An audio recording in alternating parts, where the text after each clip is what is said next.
Well, I think the feeling was at the Alaska meeting that the Russians were going to come to the table in a meaningful way. We've seen that they have only stepped up their attacks since then. And now we do hear a very different tune from President Trump. Just quickly, here's what Volodymyr Zelensky's response was when Brett said, "Were you surprised by this?" Watch. Are you surprised to hear that? A little bit.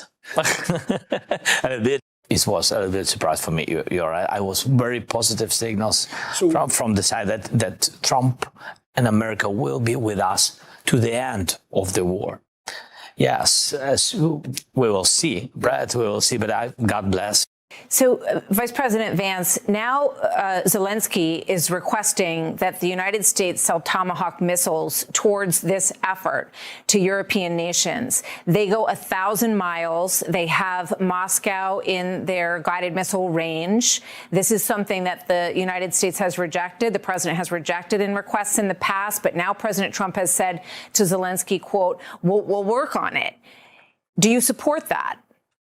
Well, right now, as the president said, Martha, we're looking at it. We're certainly looking at a number of requests from the Europeans. And one of the things, again, that I think has really worked about the president's policy in Ukraine and Russia is that it's forced the Europeans to step up in a big way. So as you know, Martha, we're no longer just giving tons of money and weapons. What we're doing is asking the Europeans to buy that weaponry. That shows some European skin in the game. I think that gets them really invested in both what's happening in their own backyard, but also in the peace process that the president has been pushing for the last 8 months. So we're going to keep on working on all of this stuff. But our simple message right now, the Russians are not gaining a lot. This war is terrible for their economy. And they have to ask themselves, how many more people are they willing to lose? And how many more people are they willing to kill for very little military advantage?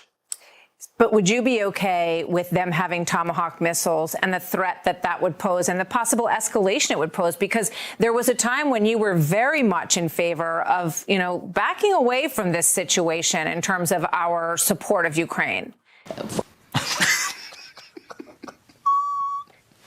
Well, one of the things I've always said, Martha, is I wanted the Europeans to step up in a big way. I wanted us, the United States, to stop shoveling money and weaponry to a conflict that was so far away, when I felt like the Europeans, with all due respect for them, were not actually taking their fair share of the burden.